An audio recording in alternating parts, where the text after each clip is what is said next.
Hi boys and girls, this is your 4 practice problems video. Okay, so you're going to want to get your workbook out or some paper and pencil. Number one, first of all of these are direct variation equations. What that means is that you're going to have a y and then an equal sign. Then you're going to have a number here. This number is the slope or the rate of change of your variation equation. And then you always have an x here. You will always have the y, always have the equals, always have the x. The only thing you have to find is the slope and put it here in front of the x. So looking at this first example here, we just have to find the slope of this line, okay? So in order to go from the left point, this one, to the right point, this one, we're going to travel up 2 spaces. But be careful because each space is worth 8. Okay, which means when we go up 2 spaces, we're actually going up 16 in value. Now, when we go to the right, we go 2 spaces, but when we look at the way that x-axis is numbered, we're only actually going 2 spaces right. Always reduce your slope. 16 over 2 reduces to 8. So the direct variation equation. Transportation Department 8960.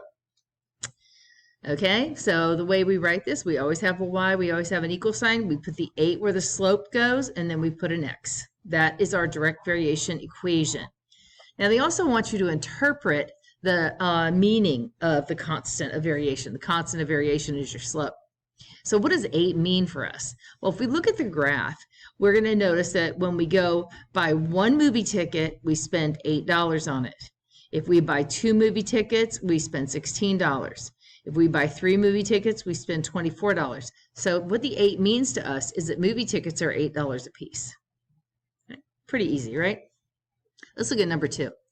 The number of miles, y, varies directly with the number of hours, x, as shown on the graph.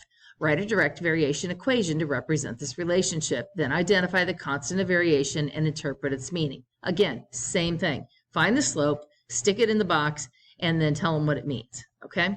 So we have to be careful, though, because these graphs are funky over here. Going from the left point to the right point, how do we travel? Well, we would have to go up 1, 2, 3. So we went up 3, but how much are each of these going up? They're all going up by 65. What's 3 times 65? 195?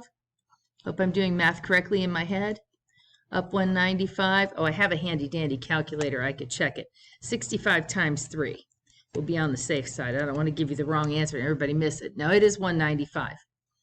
Then to go to the right, we're going to travel 1, 2, 3 spaces right. But look at the way this is numbered. It's numbered one each line.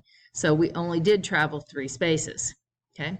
Now we need to do 195 divided by 3 to simplify this.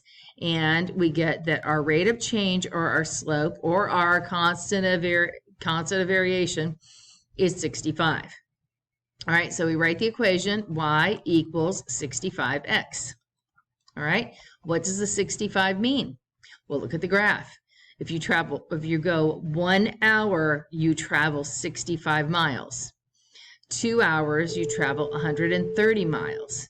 Okay, so what this means is that they're traveling 65 miles per hour. Okay, not too bad, right? All right, number 3, the cost of paper varies directly with the number of reams bought. Suppose 2 reams cost $5.10. Write a direct variation equation to represent this relationship. Then identify the constant of variation. Okay, so now they've taken away the graph and they're giving you a word problem. What do they tell you in the word problem? They're telling you that for $5.10, you can get 2 reams of paper.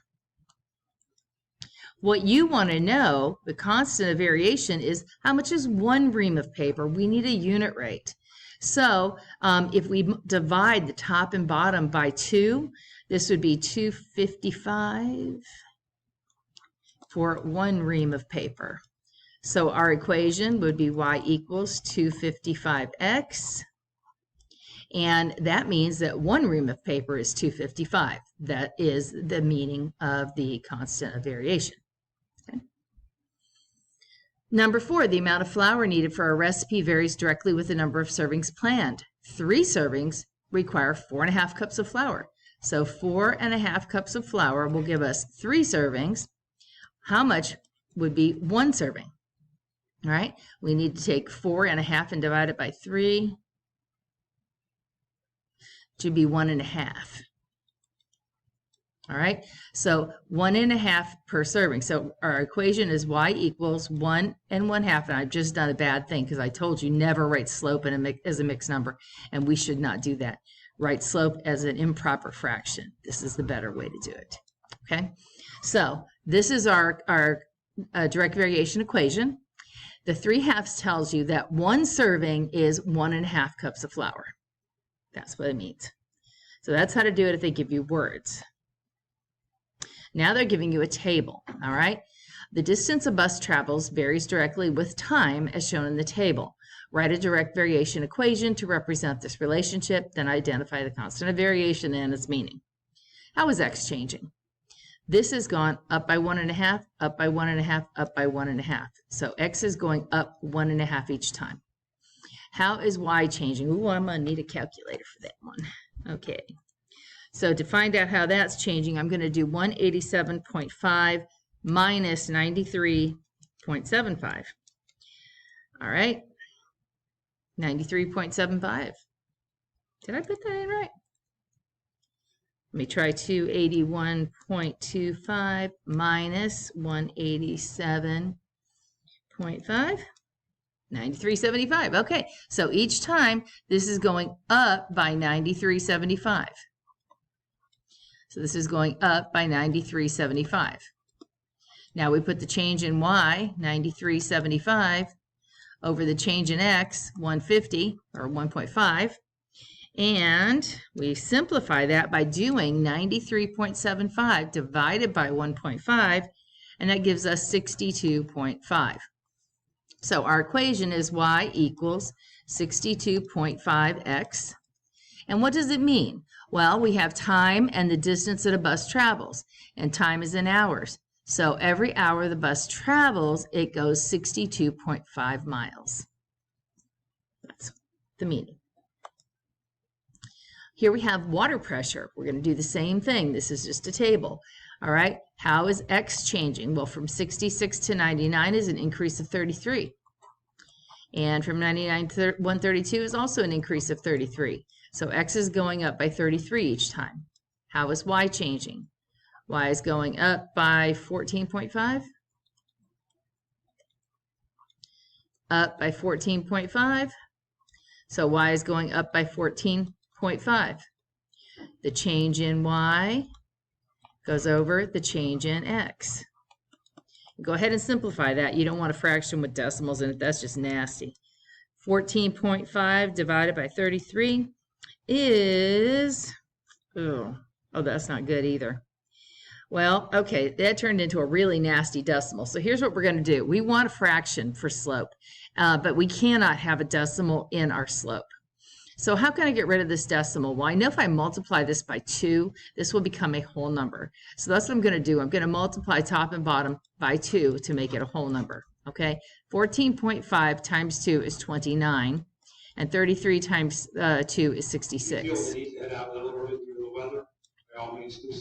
He says on the day I have to make videos. Okay, so yes, it's an ugly old fraction, but make sure you write this one down because it'll probably be in the assignment. 29 over 66x. Now, they also want you to solve a direct variation equation to determine the pressure is at a depth of 297 feet. Well, notice depth is x, okay? So they're saying when x is 297, what's y? All right? Well, y is equal to 29 over 66 times 297. Kind of thing is that I did this one in advance. Okay, and we get that y is 130.5. So this one had 2 parts. They wanted the direct variation equation, and they wanted you to solve for when x was 297. Okay. Here we have a backyard fountain that pumps 18 gallons of water in 4.5 minutes, okay? 18 gallons of water in 4.5 minutes. We want to know, we need a unit rate here. We need how much in 1 minute. All right. The way we get that is we divide 18 by 4.5, and that gives us 4. Okay. So the equation is y equals 4x, and it wants to know how many gallons will it pump in 6.5 minutes. So when x is 6.5, we go y equals 4 times 6.5. And so that's y equals 26. There's 2 parts to this answer. Here's your direct variation equation. And here's how many gallons of water the fountain will pump in 6.5 minutes. Pretty cool. Write 3 ordered pairs that would be found on the line that is graphed by the direct variation equation y equals 3.5x. Here's how you do this. There are an unlimited number of points on a line. Okay, billions is billions. There's so many we can never count them. It's infinite. But here's what you can do. Pick 3 values of x and find 3 values of y. I recommend you go with 0, 1, and 2. Okay? So then you ask yourself here, if I substitute 0 for x, that means I have 3.5 times 0. Well, any number times 0 is 0, so in that case, y would be 0. Now let's substitute 1 for x. Y equals 3.5 times 1. Well, 3.5 times 1 is 3.5. Okay? And then we substitute 2 for x, so 3.5 times 2 would give us 7. Now, there are an infinite number of solutions to this problem, but they're asking you to give 3 points. There's 3 points. Those would be on the line. Okay. Number 9 says, the graph of a relationship passes through the points 2, 15.5, and 3, 27. Determine if this is a direct variation relationship. Explain why or why not. This one I had to think about for a minute. But here's the thing. With a direct variation equation, we know it has to go through 0, 0. That's a rule. All right, they have to. This one doesn't give us the point that would include 1, but it does give us the point that would include 2, 15.5, and the point that would include 3, 27. So what I did was I asked myself, how do I change from 27 to 15.5? Well, that's a decrease of 11.5. All right.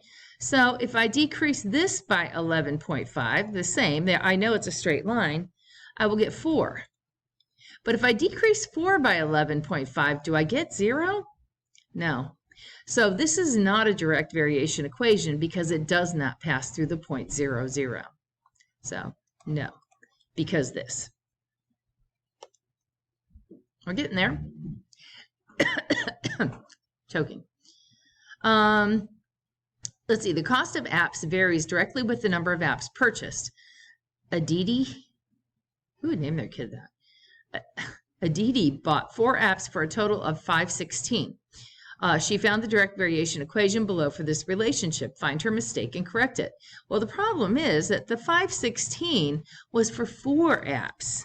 And your slope has to be for 1, okay? So what you needed to do is divide 516 by 4. Let's see if I could do that in my head.